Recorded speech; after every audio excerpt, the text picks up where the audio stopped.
Hello friends, स्वागत है आपका के टू जेड में।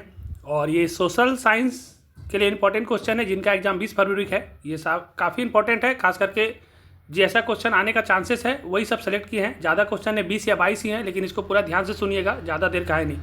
और जो नहीं पता होगा उसको लिख लीजिएगा। और जो भी डीएलएड का एग्ज़ाम देंगे, कोई भी टीचिंग एग्ज़ाम देंगे, उसके लिए भी काम करेगा बिहार में, जिसका एग्ज़ाम 27 फरवरी को है। क्वेश्चन पहला है कि रॉबर्ट ओवन जो हैं वो किस देश का निवासी हैं? तो रॉबर्ट ओवन जो है वो ब्रिटेन का निवासी हैं। फिर है CSO मतलब केंद्रीय सांख्यिकी संगठन की स्थापना कब हुई है? तो केंद्रीय जो सांख्यिकी संगठन है इसका स्थापना 1954 में हुई है। और कंबोडिया की राजधानी कहाँ है? जो अंकोर वाट का मंदिर है वो कंबोडिया में ही है। और कंबोडिया की जो राजधानी है वो नोम्पे है। फ्लाइंग शटल का आविष्कार किसने किया? तो इसमें 2-3 को आप कर लीजिएगा, एक स्पेनी जेनी और एक फ्लाइंग शटल और एक सेफ्टी लैम्प। ये 3 में एक आने का पूरा चांसेस है।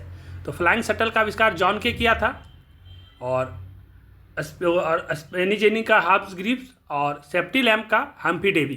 ये 3 में एक क्वेश्चन आने का पूरा चांस है। भारत में पहला जूट मिल कहाँ खुला था? तो पहला जूट मिल कलकत्ता में खुला था 1917 में। और पहला पूछेगा सूती का, तो सूती का खुला था मुंबई में। ये दोनों में कन्फ्यूजन हो जाता है, इसलिए दोनों को साथ में लिख दिए कि पहला पूछेगा जूट मिल तो कलकत्ता में और सूती का मुंबई में। श्रीलंका कब आज़ाद हुआ था? तो भारत का आज़ाद होने के 1 साल के बाद श्रीलंका 1948 में आज़ाद हुआ था। और समता पार्टी का विलय किस पार्टी में हो गया था? तो समता पार्टी जो था ना, यही पार्टी बाद में जाकर के जनता दल यूनाइटेड बन गई, जो आज नीतीश कुमार मुख्यमंत्री हैं उसी पार्टी से। तो ये 1999 में बनी थी, तो इन्हीं का सरकार है, तो शायद पूछा जा सकता है।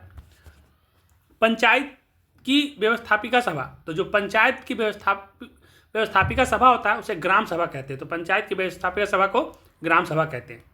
और स्थानीय शासन राज्य के नीति निर्देशक सिद्धांत, तो स्थानीय शासन जो राज्य के नीति निर्देशक सिद्धांत है ना, यह अनुच्छेद 40 से है। और पंचायत चुनाव कौन कराता है अगर पूछा जाएगा? तो पंचायत चुनाव राज्य चुनाव आयोग करवाता है। और सहकारिता साख समिति कानून, तो सहकारिता साख समिति जो कानून आई थी ये 1904 में पारित हुई थी। और इसके बाद एक ही स्लाइड और है कि मोपला विद्रोह कहाँ हुआ था? तो मोपला विद्रोह हुआ था वो केरल में हुआ था। आप लोगों को क्लास में हम पढ़ाए भी हैं। और बोनस भुगतान अधिनियम कब आया है? तो बोनस भुगतान जो अधिनियम है 1965 में आया है। और 1965 में आया है तो ये इस समय तक 5वां पंचवर्षीय योजना आ गया था, क्योंकि बीच में कुछ दिन के लिए युद्ध हुआ था चीन के साथ में, तो उस समय आपातकाल रुक गया था। तो ये 5वीं पंचवर्षीय योजना के दौरान आया था। आपको ऑप्शन में अगर 5वां नहीं रहेगा तो तीसरा लगाइएगा, कहीं कहीं पे तीसरा बताया जाता है, लेकिन ये 5वीं पंचवर्षीय योजना है। भारत का संवैधानिक अध्यक्ष, तो भारत का जो संवैधानिक अध्यक्ष होते हैं वो राष्ट्रपति होते हैं। और सभी सेना का सर्वोच्च सेनापति भी भारत के राष्ट्रपति होते हैं। भारत में बॉक्साइट का सबसे बड़ा उत्पादक राज्य कहाँ है? तो देखिए, भारत में जो बॉक्साइट का अभी सबसे बड़ा उत्पादक राज्य उड़ीसा हो गया है। और सविनय अवज्ञा आंदोलन के समय भारत के वायसराय कौन थे? तो पहले आप ये जानिए कि सविनय अवज्ञा आंदोलन हुआ कब था? तो जब गांधी जी के द्वारा दांडी यात्रा के तहत नमक कानून तोड़ा गया था, उसके बाद 1930 के बाद जैसे ही नमक कानून तोड़ा था उसी के बाद सविनय अवज्ञा आंदोलन शुरू हो गया था। तो 1930 में सविनय अवज्ञा आंदोलन हुआ था। तो 1930 में उसमें अंग्रेज के वायसराय कौन थे? तो 1930 के दौरान में 1926 से 1931 तक लॉर्ड इरविन थे। तो 1930 के समय में भी लॉर्ड इरविन हो जाएंगे, तो इसका लॉर्ड इरविन हो जाएगा। खान अब्दुल गफ्फार खान को सीमांत गांधी के नाम से जाना जाता है। हाँ, इन्हें फ्रंटियर गांधी या खान अब्दुल गफ्फार खान के नाम से जाना जाता है। नेपोलियन संहिता कब लागू हुई है? नेपोलियन संहिता कब प्रकाशित हुई है? तो नेपोलियन संहिता जो है 21 मार्च 1804 याद रखिएगा, ऑप्शन में एक ऑप्शन देगा। तो नेपोलियन संहिता जो है 21 मार्च 1804 को प्रकाशित हुई है।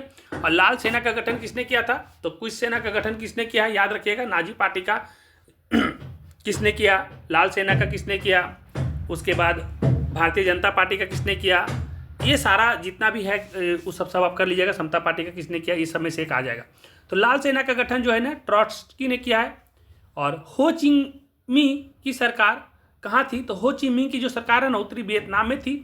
अब पटना को अजीमाबाद का नाम किसने दिया है? तो पटना का अजीमाबाद का नाम अजीम उस शासन ने 1704 में दिया था। और पटना का नाम पाटलिपुत्र किसने किया है? तो उदयन ने किया है। पटना का नाम जो पाटलिपुत्र था ना उसी का नाम पटना उदयन ने किया था।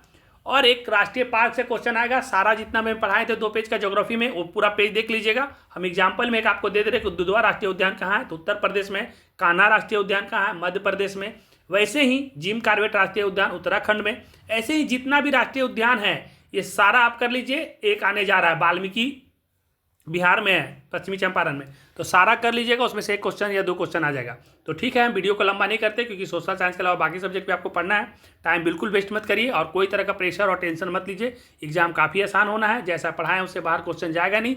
और हर क्वेश्चन में आपके पास ऑप्शन होगा कि 50% क्वेश्चन का आंसर देना है। मतलब 3 होगा तो आपको 6 होगा तो 3 ही देना है, 4 होगा तो 2 ही देना है, 100 होगा तो 85 ऑब्जेक्टिव बनाना है, 80 होगा तो 40 ही बनाना है। तो टेंशन बिल्कुल भी नहीं लीजिए, जितना पढ़ाएं उससे बाहर नहीं आ रहा है। धन्यवाद, इस वीडियो को समाप्त करते हैं।